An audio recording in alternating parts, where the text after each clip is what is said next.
Hello, everyone.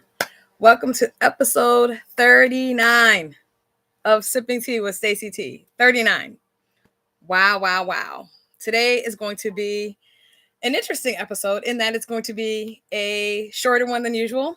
One of the things that I think is so important is, and we talk about it a lot on the healing journey in general, is self-care. And today, I'm going to do something for myself. So it's going to be about a half an hour, but I'm still guaranteeing you that I will be able to give you some quality information, something for you to have for yourself to think about, ponder, something that will bless you, a little nugget for your week. So again, I want to thank you for being here with me today, and then all the other days you've been here, all the times. Good afternoon. It's 65 degrees there. What in the world? It's not that here. I can say that for sure. How you doing? How you doing? But yeah, I just want to thank you all for your consistency in being here and showing up for me and showing up for, what God has challenged me to do. So that is what I'm doing. Today, we're trying a brand new tea. I am a little nervous, but not that nervous because it's a breakfast tea. Breakfast teas are typically very safe, if you will. So this one is called the Connemara Kitchen Irish Breakfast Tea. It came in this tin. And so, yes, that is what I'll be trying. It says on the label, y'all know I can't read with my glasses on. So yeah, I'm going to do it because I don't have readers. So it says the Connemara Kitchen brings you Ireland. So it's Ireland. Most popular tea blend, a refreshing combination of fine quality black teas. Irish breakfast tea can be enjoyed not just at breakfast, but throughout the day and evening with either milk, lemon, or simply straight. So how many of you put something in your tea? I'm curious because I don't. When I growing up, we did. Will it go with the honey? Will it or won't it? Well, that's interesting that you asked because I also have a new honey to try. You thought I was going to put sugar in it, huh? you got nervous. But what I'm going to do is I'm going to put this tea bag. So smelling it. So English breakfast tea is really common. And this is just, a regular tea bag, y'all. There's nothing like, one thing that I think is interesting about this, it doesn't smell as strong. I don't think there's something that's amen. Y'all, I told you I was going to start trying to use more honey. But I'm glad the spirit hit you when I said honey. So it doesn't smell to me as strong as typical, like, a Lipton Irish breakfast tea. However, there smells like there's something different in it. I can't really describe what that is because, y'all, I don't make teas. So that's that part of it. What am I trying as this new honey? This new honey is, again, from Connemara. So same place, the Connemara Kitchen. This is finest honey with Christmas cinnamon. Y'all, I love Christmas, the birth of our Savior. However, sometimes I get a little nervous because some of these companies go a little crazy with the holiday stuff, right? So this one says, first of all, they give you a serving suggestion. I'm not going to listen to that, y'all. I'm going to put what I want to put in it. But it says, perfect for seasonal bakes, spiced teas, or drizzled over festive mince pies. Ew. For a cinnamon kiss treat. I'd put it over an apple pie, maybe, but no. Do people like mince pie? I guess so because people eat it. So it is not open. I am opening it right now. Ingredients: honey and ground cinnamon.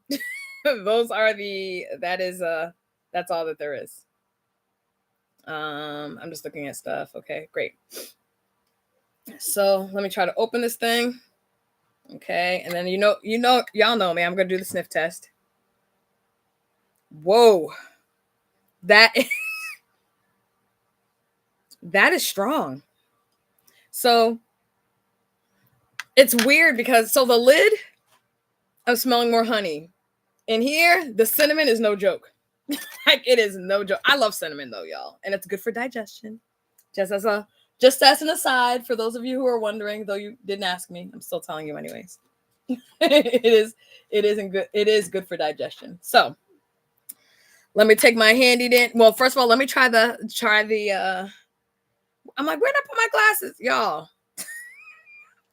That's an ongoing thing. Where'd I put my glasses? And it's usually right in front of me. The Lord is opening new doors. Why are you giving a gross face? You don't oh, you put cinnamon in your tea? Why'd you give the sick looking face? You don't think the combination is gonna be good? Well, we will find out. So I'm gonna try the tea separate so that the flavor of the cinnamon does not, go ham. Oh, you're talking about the mincemeat pies? Yeah. Yeah. I mean, obviously, people like it. People also like, what is that other thing that's like rock hard? The fruit stuff that people get every year. Fruitcake. I don't like that either. But people steady give it out. And if you get it, you're like, thank you so much. Be blessed. I feel like fruitcake is the holiday item that goes the furthest. Why? Because everybody gives it to someone else. All right, so let me try this.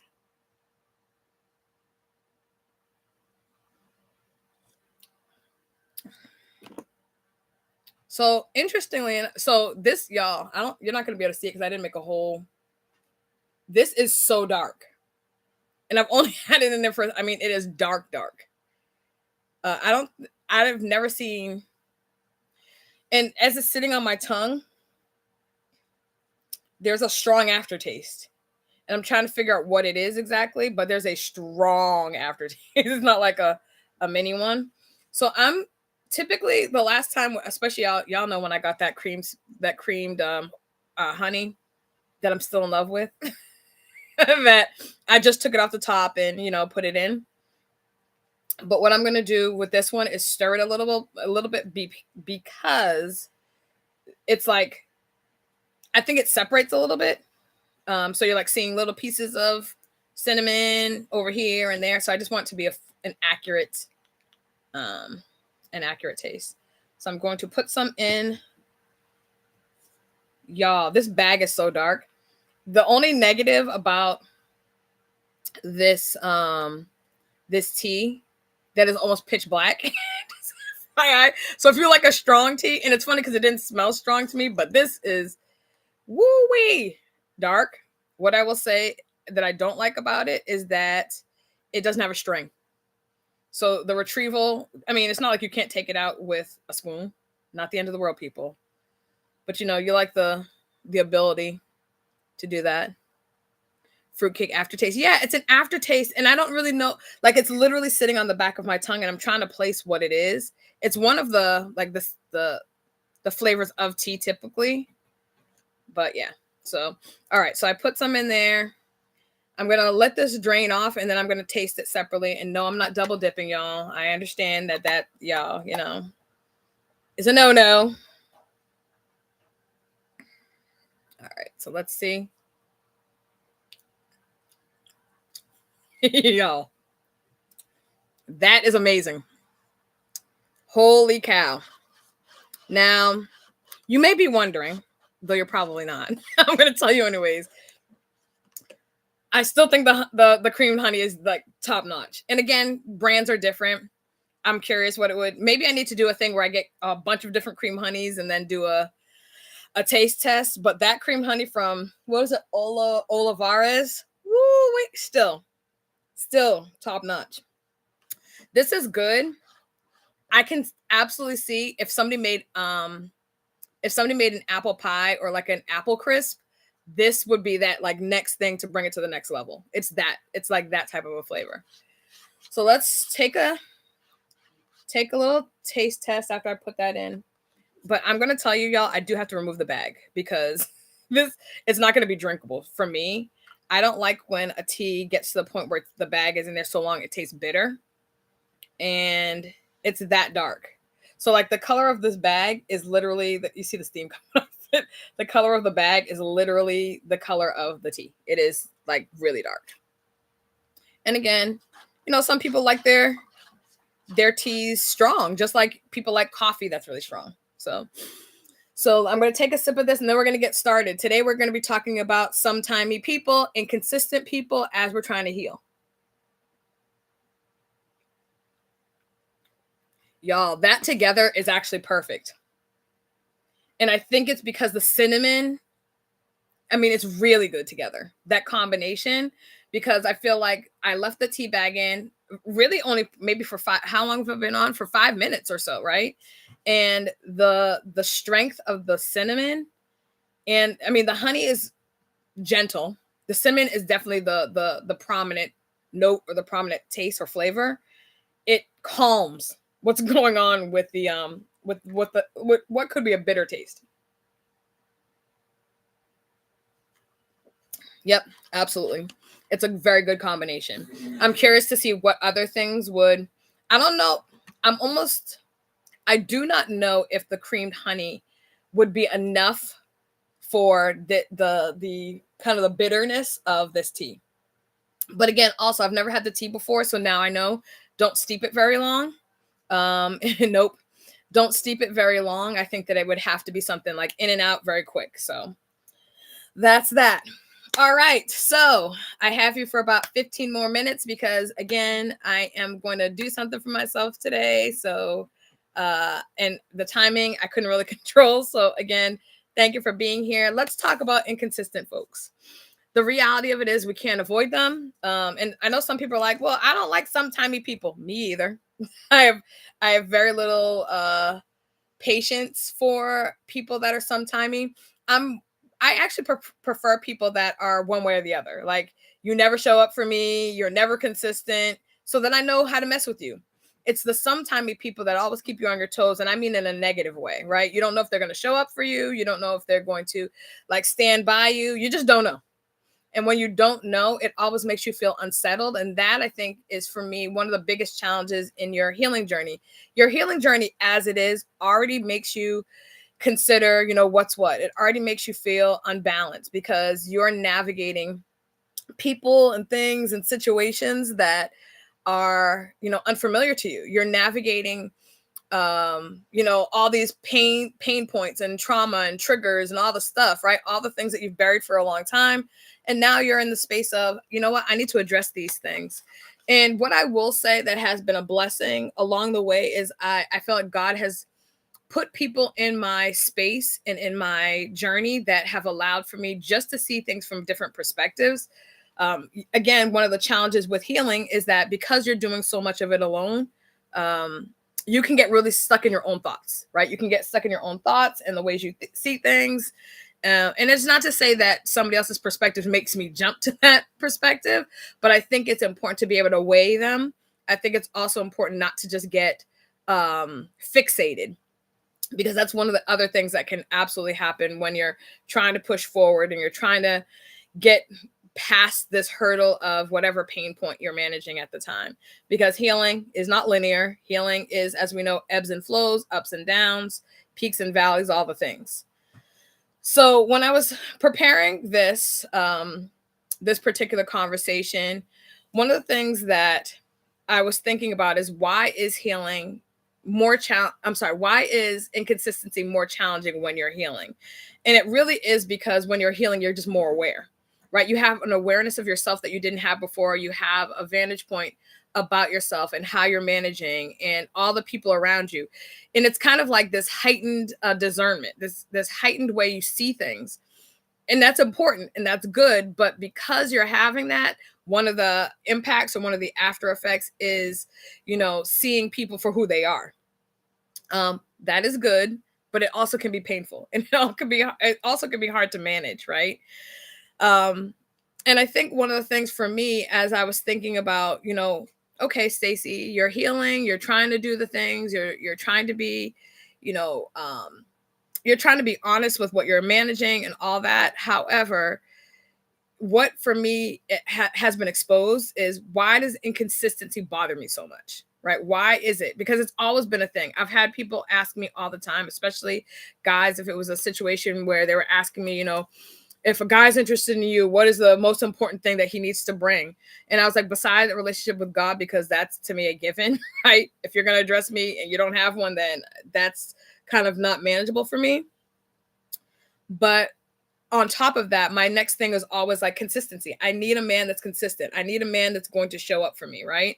I need somebody that I can rely on. I don't want to be guessing where your head's at, where your heart's at. Like, I don't need to do all that. I have enough guessing games that I'm playing with myself, right? So I don't need to be constantly, in a space like, is he doing this? Or like, how some women are going to be doing all that investigative work? Y'all, I don't have time. I'm not going to be like constantly like, oh, let me see. I need your password because I need to know what your da da da da. I'm not doing that. Why? Because it'll make me crazy. Not because I don't want to know. Because if I'm going to be honest, I may want to know sometimes. Because even though we need to move past needing to have that constant validation, the reality is people can be tricky and slippery, right? So there's a part of you that wants to be able to control that. There's also a part of you that says that's a lot of work and I need to give that to God because he can see all the time. And even if I was doing some measure of detective work, I may miss some things, right? So I need to make sure that me and God are here. And so that way he can be doing the detective work and then reveal it to me, right? So again, inconsistency, what it for me, I noticed is that it exposed this feeling of instability, and instability makes me feel vulnerable. And I've talked about this multiple times. No one that I know likes vulnerability. No one signs up for the extra vulnerability package, right? No thanks. And obviously, what does vulnerability then expose? For me, I can only speak about myself, is it exposes things that from a kid I noticed that I dealt with. Fear of not being enough, fear of being misunderstood, fear of not being cared about, fear of being tossed aside or not chosen. And that I remember, even, and it's very simplistic, but I remember the feeling of being, on the playground when everybody's like, okay, let's pick teams. And I remember that feeling of nausea that would well up in me, like the thought of being the kid that might have never been chosen, or like you could tell they didn't want you on their team, or that idea used to make me sick. And I remember seeing it still. If I watch a show and I see people choosing teams, I still feel that same thing, even though it's not about me. That idea that somebody may be hurt because it appears that somebody may not want to choose you. Now, the reality of it is they may be just choosing people they relate to or people that they're friends with, and they may know nothing about you. So it may have zero to do with your ability and more to do with who they know. But that doesn't negate how you feel. And I remember as a kid being like, oh my gosh, please pick me, like in my head, because I didn't want that feeling of, to be the last chosen, or to be the one that no one wants to choose. And that has reestablished as I think about my life getting older, through the teen years, through the young adult years, and then through the not so young adult years. I didn't recognize it, but there were moments where that same thing showed up. And it also has been a similar theme, I would say, throughout me, dating and all of that. Like, was he choosing me, or was like, because let me just be clear. Nobody wants to be somebody's like, okay, well, I can't get this person, so let me just go with Stacy, right? Like, nobody wants to be that. I don't want to be somebody's second choice, right? And I feel like when you think about like teams and all that, it feels like you're the last choice. You're the last resort. I ain't got no other choices, so I'm just gonna pick. You know what? You've seen it, right? They're like, okay, well, there's only one person left, so let me pick that person. No one wants to be that, especially when it comes to relationships, friendships, dating. Definitely not marriage, right? You want to make sure, you want to feel like this person sees your value. They see what it is you bring to the table. They want that for themselves. And I recognize that, when I'm dealing with inconsistent people, they make me feel all of those things. And it's not even something that they're aware of. It's not like I have a sign that says, hey, when you're doing this or you're acting this way, this is what is showing up for me. But what I've also learned is I need to articulate those types of things to a degree. Now, I just said that, but I also just said I don't like vulnerability, right? So you're like, okay, that doesn't make sense, Stacey. You just said you don't like to be vulnerable, but you're going to tell people that something about what they're doing is making you feel some type of way. Hello, enter vulnerability. That's what you're doing. So in those times, you have to really pick your pain, right? You can either not articulate, not share what it is that somebody's doing and how it bothers you, how it hurts you, Or you can tell them and then hope that they're able to then manage their behavior because they care about you. It doesn't mean everything is going to be perfect in the relationship. It doesn't mean that you're going to, dance off into the sunset with the person, whether it's a friendship or a romantic relationship or a personal relationship. It does mean they have the tools to navigate your heart better. That's what it does. It gives them that ability. And it was funny. I was just reading, some social media talking about Gerard Mayo and what tools he was given to be successful as a Patriot coach, and many people agreed he wasn't given the tools to be successful. So the reality of it is you need the tools. You need to be able. You can't really hold someone to a standard that they don't know exists. And if I'm honest, I feel like I've done that because I was either too afraid to rock the boat and not want to shake things up, especially if I felt like I needed to protect the fact that I was chosen in that moment. But now I'm at a stage where clearly, y'all, that didn't work. So what is it that I need to do moving forward? What I need to do moving forward is say, okay, Stacey, you need to be honest. You need to articulate what you're feeling, even if that makes you vulnerable, because the opposite is you not telling someone having zero idea how to manage you or how to care for your heart in the way you need to be cared for. And then you feeling resentment, or you feeling misunderstood, or you feeling not cared about, but they never knew. Right. So you have to pick what it is.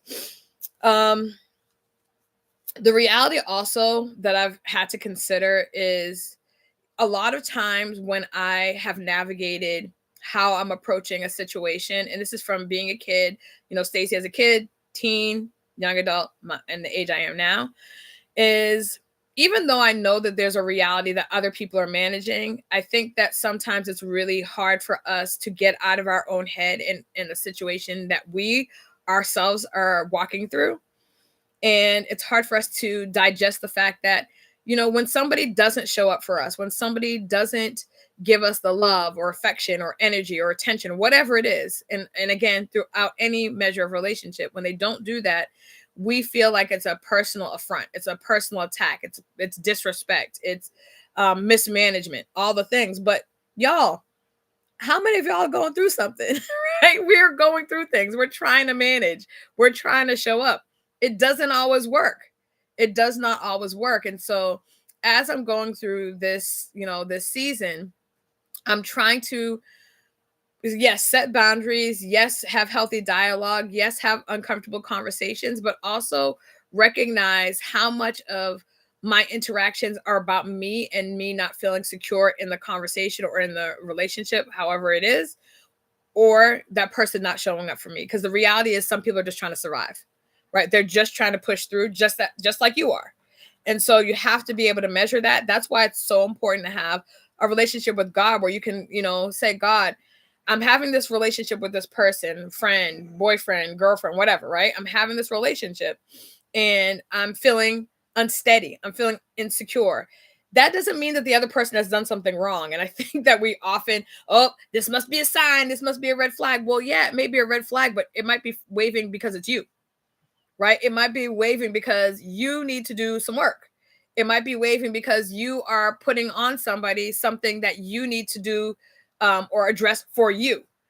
And often we don't go there. We automatically make it the other person. See, I knew that person wasn't about nothing. I knew they were fake. I knew that they were going to disappoint me. Okay, why do you think that? Because they didn't come to one event? Because they didn't log on to your podcast one week? Because they didn't what about their behavior and it not being a consistent thing? Because if it's a consistent thing, y'all, they're telling you who they are, right? But if it might be a one-off, if they may, speak to you in a way that you're not prepared for or that makes you feel some type of way, before going off or crashing out, as the young people say, before doing that, potentially ask yourself, why is their behavior impacting me?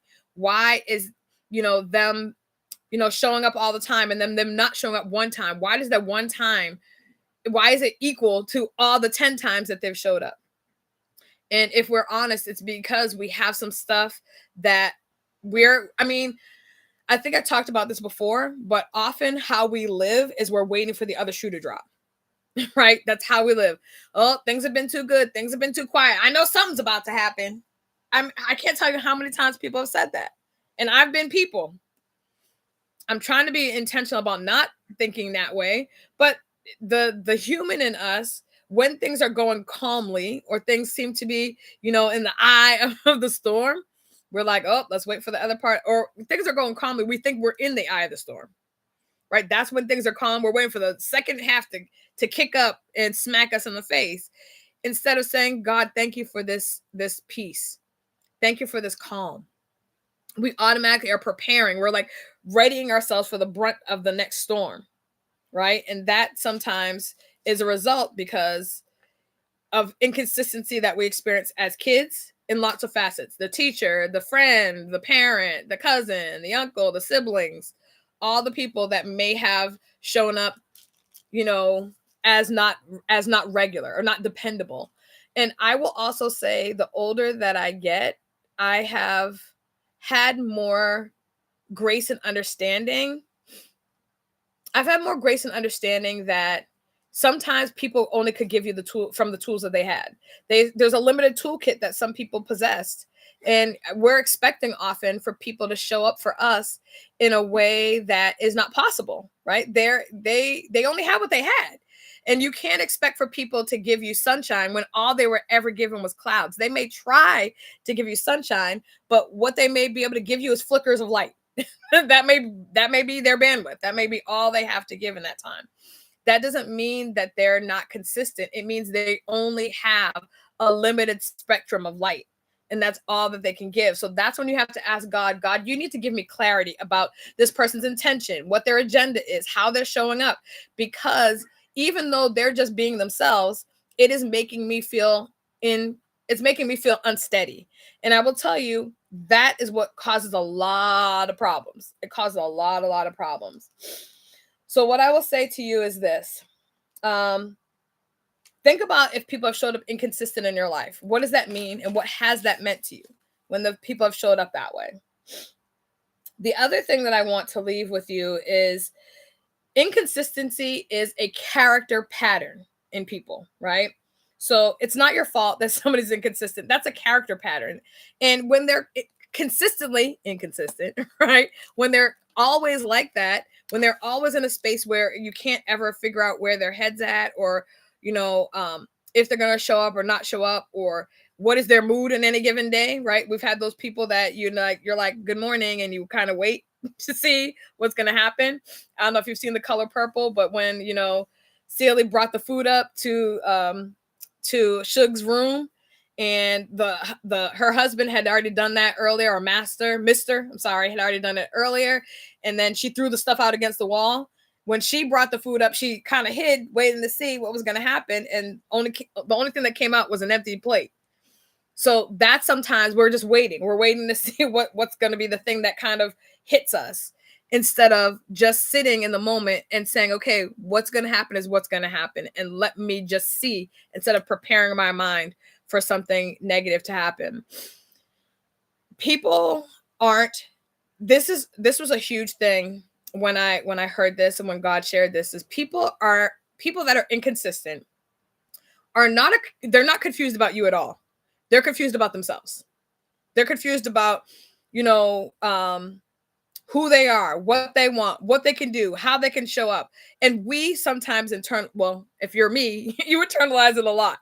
Like, what could I have done different? How could I have shown up different? What could I have done more? When I was just going through the betrayal, that was a big thing for me. I was like, what could I have done different? How could I have shown up different? How did I not see? Instead, everything became me and what I had not done and how I had not done enough. Y'all, that is bondage, and it's not for you. That is not your portion at all. God knows all. He sees all. And y'all, even though some of it, I'm like, okay, God, I could have done without this. The reality of it is, it's going to be for his glory. I just don't know exactly when that's going to show up for me, or when I'm going to understand it, I should say. But it is, right? And that's what we have to hold on to. That is something we have to hold on to. All right. And before I end, one thing I have to tell you, as far as inconsistent people, right?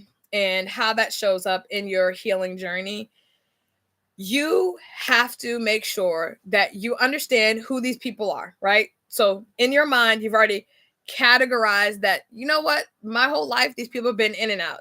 They've showed up and not showed up. They've given me advice and given me support and then not giving me advice and not giving me support. What do you need to do at that point? You need to protect your daggone peace at all costs. Protect your peace. Protecting your peace does not mean internalizing their behavior.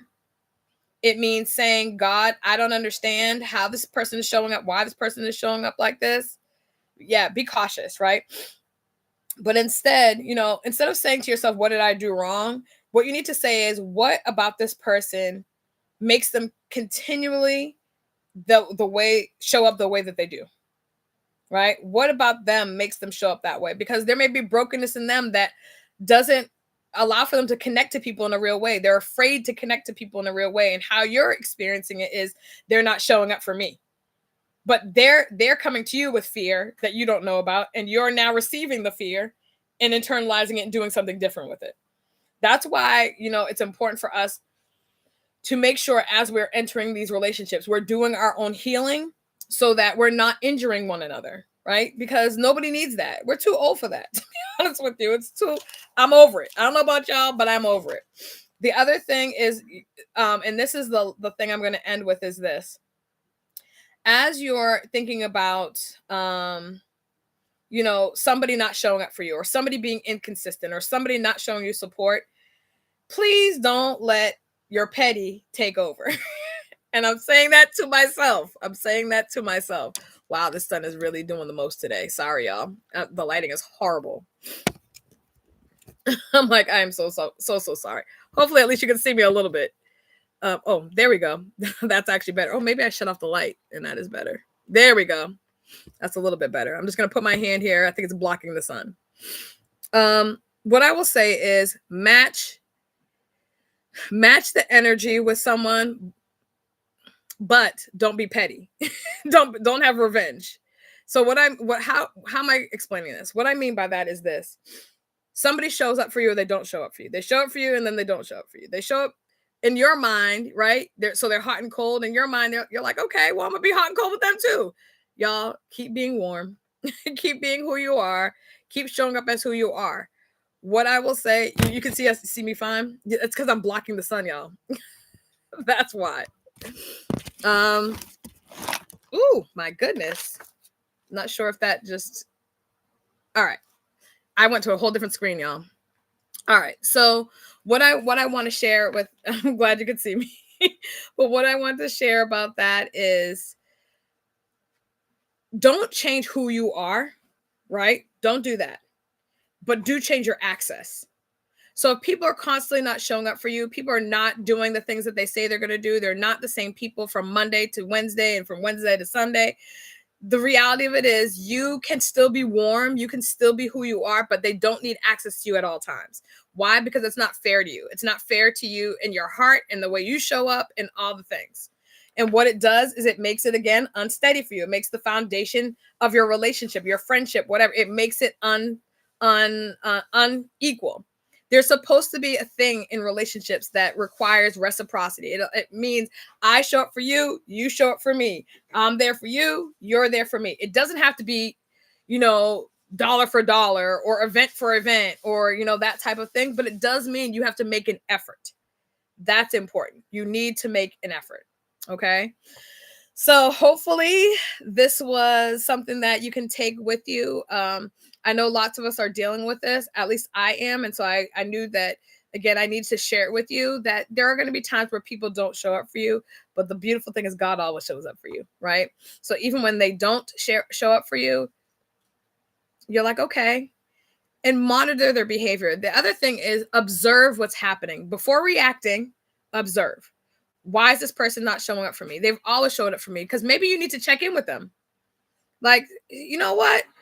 Mom, you always call when such and such happens, and I noticed that you didn't call. Like, what's going on? Maybe your mom is going through something. Sis, you always show up from all my events and you didn't show up. Now, maybe she was sick of it. She didn't want to come. There's sometimes that, guess what? People need to also do things for themselves. So they always can't sacrifice for you and what's going on. What you're saying is not incorrect. Be cautious. You have to be cautious without being paranoid. right? So you have to ask God for discernment. You have to say, okay, let me be observant of what they're doing. Let me be watchful about their behavior. But I also don't want you to be, so fixated on, she looked left and she always looks right. Why is she looking left? Something's going on, right? Because we can do that. All right. Well, I appreciate your time. Hopefully, you are going to have a fantastic Saturday. I will 100% see you next week, unless God tells me to do something different. But I thank you again for all of your support. Week 40, y'all. Week 40 loading. So I appreciate you so, so much. And as I always say, be kind to yourself, be kind to others, and extend to yourself, and please to me, a measure of grace. I'll see you next Saturday on Sipping Tea with Stacey T. Bye, everyone.